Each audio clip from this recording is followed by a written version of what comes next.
UP board कक्षा 6 संस्कृत सुधा की class में आप सबका स्वागत है। आज हम लोग सप्तमा पाठ विमानयानम रचयाम का क्वेश्चन आंसर करेंगे। तो चलिए क्वेश्चन आंसर की तरफ बढ़ते हैं। पहला प्रश्न हमेशा की तरह उच्चारणम कुरुतु पुस्तिकायाम च लिखत।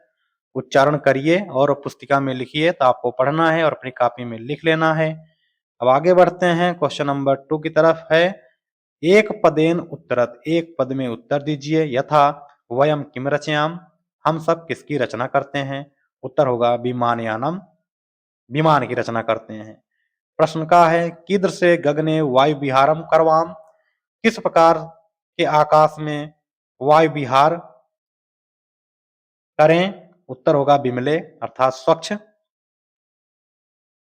खा है वयम विमानेन कुत्र प्रविशाम, सॉरी भा लिखा है तो वहां पे मां करिएगा, प्रविशाम होगा। हम सब विमान से कहां प्रवेश करें। उत्तर होगा चंद्रलोकम अर्थात चंद्रमा के लोक में अर्थात अंतरिक्ष में। गा वयम कीदृशम भवनम क्रांत्वा आकाशम याम, हम सब किस प्रकार के भवनों को पार करके आकाश में चलें। उत्तर होगा तुंग अर्थात ऊंचे भवनों को। प्रश्न 3 है पाठात उचित पदम चित्वा रिक्त स्थानानि पूरयत, पाठ से उचित पदों को देखकर रिक्त स्थानों को पूर्त करिए। तो आपको यहाँ पे कोई बॉक्स नहीं दिया गया है, आपको अपनी पाठ्य पुस्तक में आपको अपना पाठ खोल के देखना है, वहां से हम लोग रिक्त स्थान पूरा करेंगे। तो का है नीले गगने विपुले विमले, ठीक है, यहाँ पे होगा क्या विमले, जहां मिले लिखा है यहाँ पे होगा विमले, ठीक है, इसको आप विमले कर लीजिएगा। तो ये लाइन हो जाएगी नीले गगने विपुले विमले वायु विहारम करवाम, तो वायु विहारम करवाम भरा जाएगा। तो नीले गगने, नीले गगन में, विपुले विमले विशाल और स्वच्छ अर्थात विशाल और स्वच्छ नीले गगन में वायु विहारम करवाम, वायु में हवा में विहारम करवाम मतलब गमन करें, ठीक है, करवम करें। खा है कृत्वा हिमवंतम सोपानम, कृत्वा हिमवंतम हिमालय को सोपानम सीढ़ी, कृत्वम मानकर करके मतलब हिमालय को सीढ़ी बना करके चंद्रलोकम प्रविशाम, चंद्रमा के लोक में प्रवेश करें। तो चंद्रलोकम प्रविशाम भरा जाएगा। गा है अम्बुदमालाम अंबरभूषाम आदायाव ही प्रत्याम, अम्बुदमालाम मेघमाला, अंबरभूषाम आकाश की शोभा, आदाय एव लेकर के ही, लेकर ही प्रत्याम लौटे, मेघ की मालाओं को, अंबर की आकाश की शोभा को लेकर के ही लौटे। प्रश्न 4 है भिन्न वर्ग से पदम चिनुतु, भिन्न वर्ग मतलब जो अलग है उस पद को चुनना है। यथा शुक्र वृक्ष चंद्र गुरु, तो शुक्र चंद्र गुरु ये सब क्या है, ये सब ग्रह हैं। वृक्षा क्या है, ये भिन्न वर्ग में आ जाएगा, ठीक। का है क्या छात्र शिक्षक भिक्षुक प्राचार्य, तो छात्र शिक्षक भिक्षुक प्राचार्य, देखिए छात्र शिक्षक और प्राचार्य ये स्कूल से संबंधित हैं, भिक्षुक जो है स्कूल से संबंधित नहीं है, तो यह भिन्न है, तो भिक्षुक को छांट लेंगे।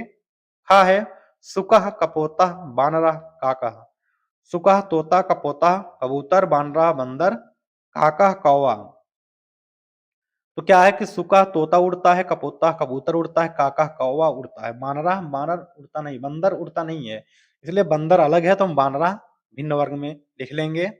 गा है पत्रम पुष्पम मित्रम फलम, पत्ती पुष्पम फल मित्रम मित्र फलम फल, तो पत्र पत्ती पुष्प फूल फलम फल ये पेड़ से संबंधित है, मित्रम अलग है, तो भिन्न वर्ग में मित्रम छांट लेंगे।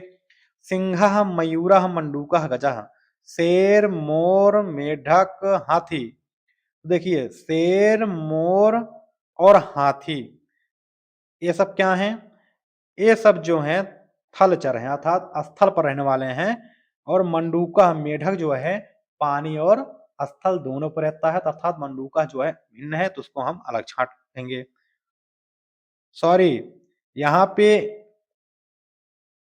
ये आधार नहीं बनाना है, इस आधार पर आप मंडूका को छांट सकते हो, लेकिन एक आंसर इसका और हो सकता है, जैसे सिंघा शेर के पास 4 पैर होते हैं, ठीक है, मंडूका मेढक के पास भी 4 पैर हैं, गजा हाथी के पास भी 4 पैर हैं, लेकिन मयूरा मोर के पास 2 पैर हैं।